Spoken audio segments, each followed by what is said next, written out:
Stave 4. The Last of the Spirits.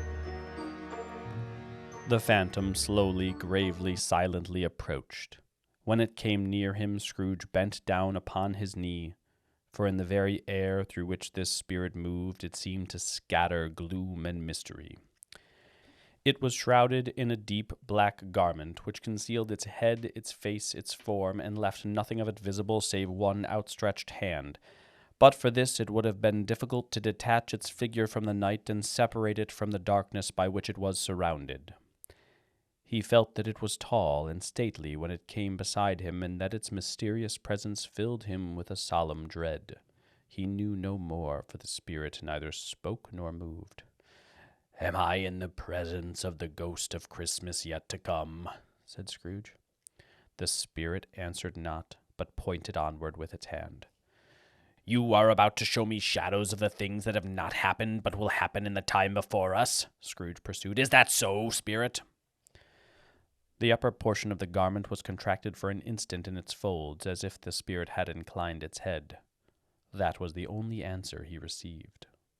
Although well used to ghostly company by this time, Scrooge feared the silent shape so much that his legs trembled beneath him, and he found that he could hardly stand when he prepared to follow it. The spirit paused a moment, as observing his condition and giving him time to recover. But Scrooge was all the worse for this.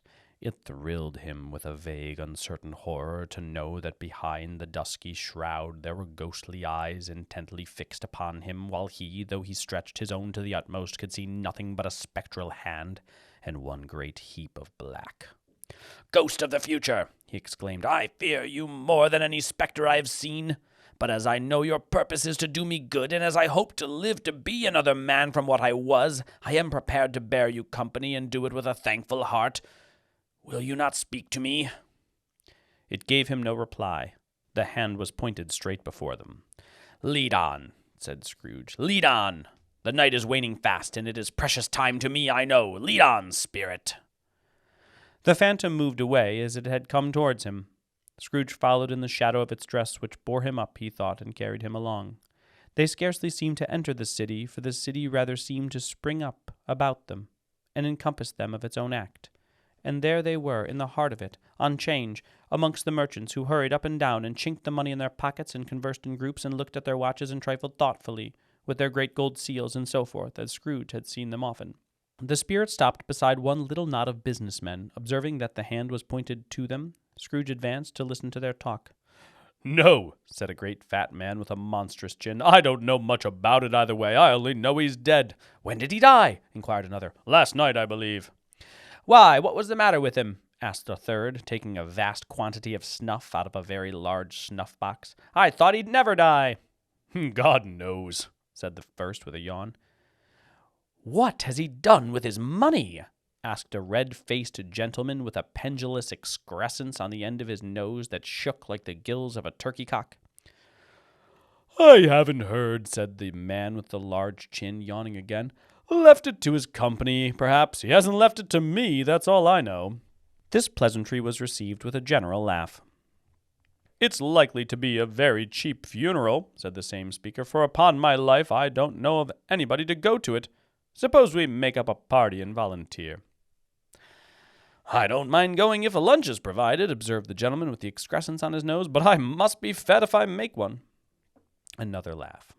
"Well, I am the most disinterested among you after all," said the first speaker, "for I never wear black gloves, and I never eat lunch, but I'll offer to go if anybody else will. When I come to think of it, I'm not at all sure that I wasn't his most particular friend, for we used to stop and speak whenever we met. Bye-bye." Speakers and listeners strolled away and mixed with other groups. Scrooge knew the men and looked towards the spirit for an explanation. The phantom glided on into a street. Its finger pointed to two persons meeting. Scrooge listened again, thinking that the explanation might lie here. He knew these men also perfectly. They were men of business, very wealthy, and of great importance. He had made a point always of standing well in their esteem, in a business point of view, that is, strictly in a business point of view. "How are you?" said one. "How are you?" returned the other. "Well," said the first, "Old Scratch has got his own at last, eh?" "So I'm told," returned the second. "Cold, isn't it?" Seasonable for Christmas time. You're not a skater, I suppose? No, something else to think of. Good morning. Not another word. That was their meeting, their conversation, and their parting. Scrooge was at first inclined to be surprised that the spirit should attach importance to conversations apparently so trivial, but feeling assured that they must have some hidden purpose, he set himself to consider what it was likely to be. They could scarcely be supposed to have any bearing on the death of Jacob, his old partner, for that was past, and this ghost's province was the future. Nor could he think of any one immediately connected with himself to whom he could apply them. But nothing doubting that to whomsoever they applied they had some latent moral for his own improvement, he resolved to treasure up every word he heard and everything he saw, and especially to observe the shadow of himself when it appeared. For he had an expectation that the conduct of his future self would give him the clue he missed, and would render the solution of these riddles easy. He looked about in that very place for his own image, but another man stood in his accustomed corner, and though the clock pointed to his usual time of day for being there, he saw no likeness of himself among the multitudes that poured in through the porch. It gave him little surprise, however, for he had been revolving in his mind a change of life, and thought and hoped he saw his new-born resolutions carried out in this. Quiet and dark, beside him stood the phantom, with its outstretched hand. When he roused himself from his thoughtful quest, he fancied from the turn of the hand and its situation in reference to himself that the unseen eyes were looking at him keenly. It made him shudder and feel cold. They left the busy scene and went into an obscure part of town where Scrooge had never penetrated before, although he recognized its situation and its bad repute. The ways were foul and narrow, the shops and houses wretched, the people half-naked, drunken, slipshod, ugly. Alleys and archways, like so many cesspools, disgorged their offenses of smell and dirt and life upon the straggling streets, and the whole quarter reeked with crime, with filth and misery. Far in this den of infamous resort there was a low-browed beetling shop below a penthouse roof, where iron, old rags, bottles, bones, and greasy offal were bought. Upon the floor within were piled up heaps of rusty keys, nails, chains, hinges, files, scales, weights, and refuse iron of all kinds. Secrets that few would like to scrutinize were bred and hidden in mountains of unseemly rags, masses of corrupted fat, and sepulchres of bones. Sitting in among the wares he dealt in, by a charcoal stove made of old bricks, was a gray-haired rascal nearly 70 years of age, who had screened himself from the cold air without by a frowsy curtaining of miscellaneous tatters hung upon a line, and smoked his pipe in all the luxury of calm retirement. Scrooge and the Phantom came into the presence of this man just as a woman with a heavy bundle slunk into the shop. But she had scarcely entered when another woman similarly laden came in too, and she was closely followed by a man in faded black, who was no less startled by the sight of them than they had been upon the recognition of each other. After a short period of blank astonishment in which the old man with the pipe had joined them, they all three burst into a laugh. "Let the charwoman alone to be the first," cried she who had entered first. "Let the laundress alone to be the second, and let the undertaker's man alone to be the third. Look here, old Joe, here's a chance, if we haven't all three met here without meaning it." "You couldn't have come to a better place," said old Joe, removing his pipe from his mouth. "Come into the parlor. You were made free of it long ago, you know, and the other two ain't strangers. Stop till I shut the door of the shop. Ah, how it shrieks! There ain't such a rusty bit of metal in the place has its own hinges, I believe, and I'm sure there's no such old bones here as mine. Ha ha! We're all suitable to our calling. We're well matched. Come into the parlor. Come into the parlor." The parlor was the space behind the screen of rags. The old man raked the fire together with an old stair-rod, and having trimmed his smoky lamp, for it was night, with the stem of his pipe, put it into his mouth again. While he did this, the woman who had already spoken threw her bundle on the floor and sat down in a flaunting manner on a stool, crossing her elbows on her knees and looking with a bold defiance at the other two. What odds then, Mrs. Dibbler," said the woman. "Every person has a right to take care of themselves. He always did." "That's true, indeed," said the laundress. "No man more so." "Why, then, don't stand staring as if you were as afraid, woman. Who's the wiser? We're not going to pick holes in each other's coats, I suppose?" "No, indeed," said Mrs. Dibbler and the man together. "We should hope not." "Very well," cried the woman. "That's enough. Who's the worse for the loss of a few things like these? Not a dead man, I suppose." "No, indeed," said Mrs. Dibbler, laughing. "If he wanted to keep him after he was dead, a wicked old screw," pursued the woman. "Why, wasn't he natural in his lifetime? If he had been, he'd have had somebody to look after him when he was struck with death, instead of lying, gasping out his last there, alone by himself." "It's the truest word that ever was spoke," said Mrs. Dibbler. "It's a judgment on him." "I wish it was a little heavier judgment," replied the woman, "and it should have been, you may depend upon it, if I could have laid my hands on anything else. Open that bundle, old Joe, and let me know the value of it. Speak out plain. I'm not afraid to be the first, nor afraid for them to see it. We know pretty well that we were helping ourselves before we met here. I believe it's no sin. Open the bundle, Joe." But the gallantry of her friends would not allow of this, and the man in faded black, mounting the breach first, produced his plunder. It was not extensive. A seal or two, a pencil case, a pair of sleeve buttons, and a brooch of no great value were all. They were severally examined and appraised by old Joe, who chalked the sums he was disposed to give for each upon the wall, and added them up into a total when he found there was nothing more to come. "That's your account," said Joe, "and I wouldn't give another sixpence if I was to be boiled for not doing it. Who's next?" Mrs. Dibbler was next. Sheets and towels, a little wearing apparel, 2 old-fashioned silver teaspoons, a pair of sugar tongs, and a few boots. Her account was stated on the wall in the same manner. "I always give too much to ladies. It's a weakness of mine, and that's the way I ruin myself," said old Joe. "That's your account. If you asked me for another penny and made it an open question, I'd repent of being so liberal and knock it down 1/2 a crown." "And now undo my bundle, Joe," said the first woman. Joe went down on his knees for the greater convenience of opening it, and having unfastened a great many knots, dragged out a large and heavy roll of some dark stuff. "What do you call this?" said Joe. "Bed curtains." "Aha!" returned the woman, laughing and leaning forward on her crossed arms. "Bed curtains." "You don't mean to say you took 'em down, rings and all, with him lying there?" said Joe. "Yes, I do," replied the woman. "Why not?" "You were born to make your fortune," said Joe, "and you'll certainly do it." "I certainly shan't hold my hand when I can get anything in it by reaching it out, for the sake of such a man as he was, I promise you, Joe," returned the woman coolly. "Don't drop that oil upon the blankets now." "His blankets?" asked Joe. "Whose else's, do you think?" replied the woman. "He isn't likely to take cold without 'em, I dare say." "I hope he didn't die of anything catching, eh?" said old Joe, stopping in his work and looking up. "Don't you be afraid of that," returned the woman. "I ain't so fond of his company that I'd loiter about him for such things if he did. Ah, you may look through that shirt till your eyes ache, but you won't find a hole in it, nor a threadbare place. It's the best he had, and a fine one too. They'd have wasted it if it hadn't been for me." "What do you call wasting of it?" asked old Joe.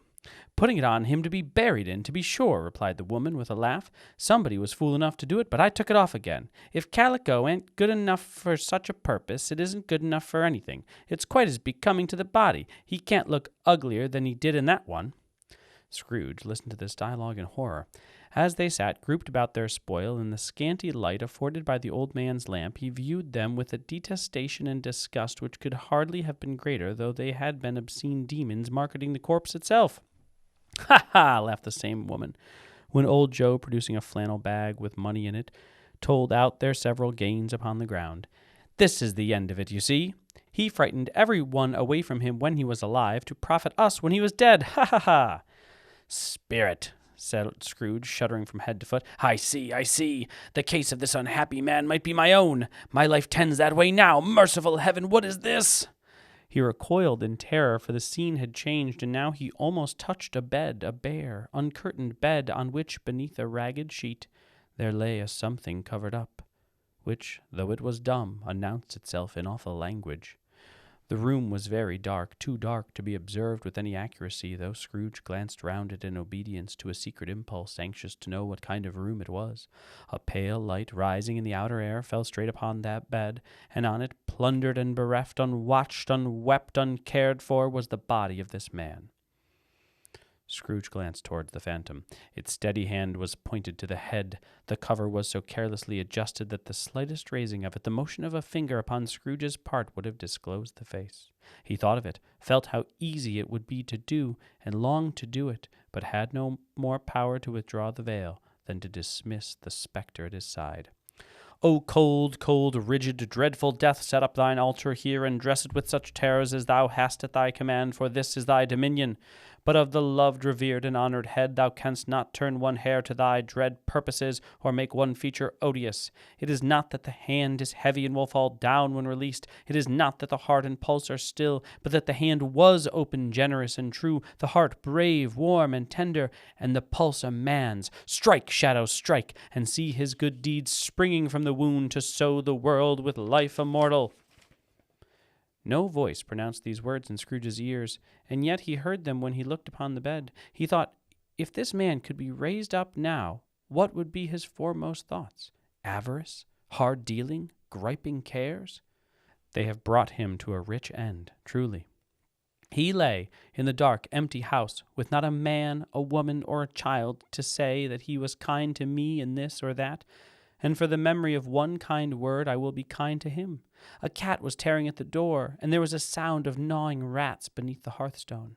What they wanted in the room of death, and why they were so restless and disturbed, Scrooge did not dare to think. "Spirit," he said, "this is a fearful place. In leaving it I shall not leave its lesson. Trust me, let us go." Still the ghost pointed with an unmoved finger to the head. "I understand you," Scrooge returned, "and I would do it if I could, but I have not the power, Spirit. I have not the power." Again it seemed to look upon him. "If there is any person in the town who feels emotion caused by this man's death," said Scrooge, quite agonized, "show that person to me, Spirit, I beseech you." The phantom spread its dark robe before him for a moment, like a wing, and withdrawing it revealed a room by daylight where a mother and her children were.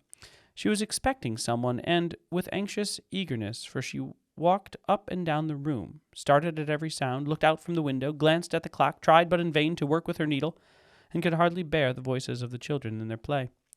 At length the long-expected knock was heard. She hurried to the door and met her husband, a man whose face was careworn and depressed, though he was young. There was a remarkable expression in it now, a kind of serious delight of which he felt ashamed and which he struggled to repress. He sat down to the dinner that had been hoarding for him by the fire, and when she asked him faintly what news, which was not until after a long silence, he appeared embarrassed how to answer. "Is it good," she said, "or bad?" to help him. "Bad," he answered. "We are quite ruined?" "No, there is hope yet, Caroline." "If he relents," she said, amazed. "There is! Nothing is past hope if such a miracle has happened." "He is past relenting," said her husband. "He is dead."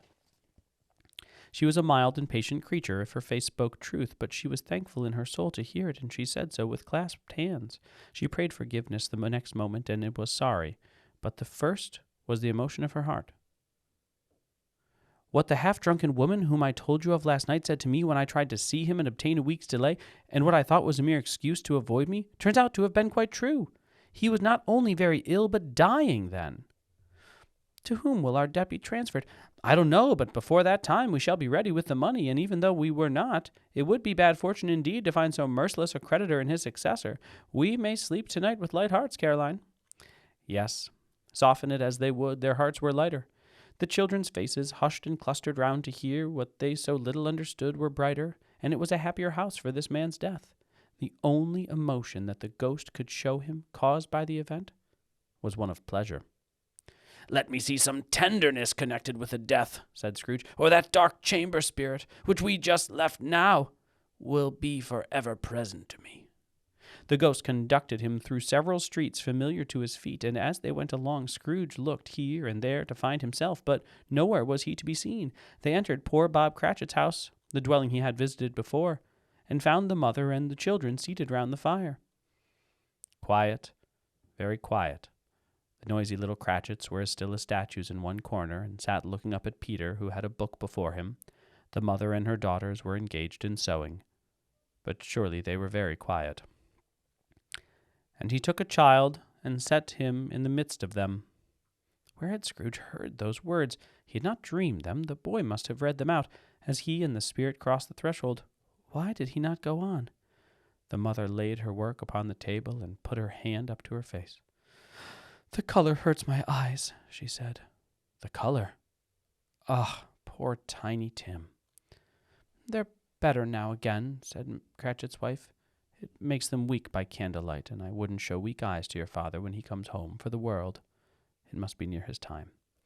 "Past it, rather," Peter answered, shutting up his book. but I think he has walked a little slower than he used these last few evenings, mother." They were very quiet again, and at last she said, and in a steady, cheerful voice that only faltered once, I have known him walk with Tiny Tim upon his shoulder very fast indeed." "And so have I," cried Peter. "Often." "And so have I," exclaimed another. So had all. "But he was very light to carry," she resumed, intent upon her work, "and his father loved him so that it was no trouble. And there's your father at the door." She hurried out to meet him, and little Bob and his comforter, he had need of it, poor fellow, came in. His tea was ready for him on the hob, and they all tried who should help him to it most. Then the two young Cratchits got upon his knees and laid each child a little cheek against his face, as if they said, "Don't mind it, father, don't be grieved." Bob was very cheerful with them and spoke pleasantly to all the family. He looked at the work upon the table and praised the industry and speed of Mrs. Cratchit and the girls. They would be done long before Sunday, he said. "Sunday? You went today, then, Robert?" said his wife. "Yes, my dear," returned Bob. "I wish you could have gone. It would have done you good to see how green a place it is. But you will see it often. I promised him that I would walk there on a Sunday." "My little child," cried Bob. "My little child." He broke down all at once. He couldn't help it. If he could have helped it, he and his child would have been farther apart, perhaps, than they were. He left the room and went upstairs into the room above, which was lighted cheerfully and hung with Christmas. There was a chair set close beside the child, and there were signs of someone having been there lately. Poor Bob sat down in it, and when he had thought a little and composed himself, he kissed the little face. He was reconciled to what had happened, and went down again quite happy. They drew about the fire and talked, the girls and mother still working. Bob told them of the extraordinary kindness of Mr. Scrooge's nephew, whom he had scarcely seen but once, and who, meeting him in the street that day, and seeing that he looked just a little down, you know, said Bob, inquired what had happened to distress him. On which, said Bob, for he is the pleasantest spoken gentleman you ever heard, I told him, "I am heartily sorry for it, Mr. Cratchit," he said, "and heartily sorry for your good wife. By the by, how he ever knew that, I don't know." "Knew what, dear?" "Why, that you were a good wife," replied Bob. "Everybody knows that," said Peter. "Very well observed, my boy," cried Bob. "I hope they do." "Heartily sorry," he said, "for your good wife. If I can be of service to you in any way," he said, giving me his card, "that's where I live. Pray come to me." Now it wasn't, cried Bob, for the sake of anything he might be able to do for us, so much as for his kind way, that this was quite delightful. It really seemed as if he had known our Tiny Tim and felt with us. "I'm sure he's a good soul," said Mrs. Cratchit. "You would be surer of it, my dear," returned Bob, "if you saw and spoke to him. I shouldn't be at all surprised, mark what I say, if he got Peter a better situation." "Only hear that, Peter?" said Mrs. Cratchit. "And then," cried one of the girls, "Peter will be keeping company with someone and setting up for himself." "Get along with you," retorted Peter, grinning. "It's just as likely as not," said Bob, "one of these days, though there's plenty of time for that, my dear. But however and whenever we part from one another, I am sure we shall none of us forget poor Tiny Tim, shall we? Or this first parting that there was among us?" "Never, father," cried they all. "And I know," said Bob, "I know, my dears, that when we recollect how patient and how mild he was, although he was a little child, we shall not quarrel easily among ourselves and forget poor Tiny Tim in doing it." "No, never, father," they all cried again. "I am very happy," said little Bob. "I am very happy." Mrs. Cratchit kissed him, his daughters kissed him, the two young Cratchits kissed him, and Peter and himself shook hands. "Spirit of Tiny Tim, thy childish essence was from God." "Spectre," said Scrooge, "something informs me that our parting moment is at hand. I know it, but I know not how. Tell me what man that was whom we saw lying dead." The ghost of Christmas yet to come conveyed him, as before, though at a different time, he thought. Indeed, there seemed no order in these latter visions, save that they were in the future, into the resorts of business men, but showed him not himself. Indeed, the spirit did not stay for anything, but went straight on, as to the end just now desired, until besought by Scrooge to tarry for a moment. "This court," said Scrooge, "through which we hurry now, is where my place of occupation is, and has been for a length of time. I see the house. Let me behold what I shall be in days to come." The spirit stopped. His hand pointed elsewhere. "The house is yonder!" Scrooge exclaimed. "Why do you point away?" The inexorable finger underwent no change. Scrooge hastened to the window of his office and looked in. It was an office still, but not his. The furniture was not the same, and the figure in the chair was not himself. The phantom pointed as before. He joined it once again, and wondering why and whither he had gone, accompanied it until they reached an iron gate. He paused to look round before entering. A churchyard. Here, then, the wretched man whose name he had now to learn lay underneath the ground. It was a worthy place, walled in by houses, overrun by grass and weeds, the growth of vegetation's death, not life, choked up with too much burying, fat with repleted appetite, a worthy place. The spirit stood among the graves and pointed down to one. He advanced toward it, trembling. The phantom was exactly as it had been, but he dreaded that he saw a new meaning in its solemn shape. "Before I draw nearer to that stone to which you point," said Scrooge, "answer me one question. Are these the shadows of the things that will be, or are they the shadows of the things that may be only?" Still the ghost pointed downward to the grave by which it stood. "Men's courses will foreshadow certain ends, to which, if persevered in, they must lead," said Scrooge. "But if the courses be departed from, the ends will change. Say it is thus with what you show me." The spirit was immovable as ever. Scrooge crept towards it, trembling as he went, and following the finger read upon the stone of the neglected grave his own name, Ebenezer Scrooge. "Am I that man who lay upon the bed?" he cried upon his knees. The spirit pointed from the grave to him and back again. "No, spirit! Oh, no, no!" The finger was still there. "Spirit!" he cried, tight clutching at its robe. "Hear me! I am not the man I was. I will not be the man I must have been but for this intercourse. Why, show me this, if I am past all hope!" For the first time, the hand appeared to shake. "Good spirit," he pursued, as down upon the ground he fell before it, "your nature intercedes for me and pities me. Assure me that I yet may change these shadows you have shown me by an altered life." The kind hand trembled. "I will honor Christmas in my heart and try to keep it all the year. I will live in the past, the present, and the future. The spirits of all three shall strive within me. I will not shut out the lessons that they teach. Oh, tell me that I may sponge away the writing on this stone." In his agony, he caught the spectral hand. It sought to free itself. But he was strong in his entreaty and detained it. The spirit, stronger yet, repulsed him. Holding up his hands in a last prayer to have his fate reversed, he saw an alteration in the phantom's hood and dress. It shrunk, collapsed, and dwindled down into a bedpost.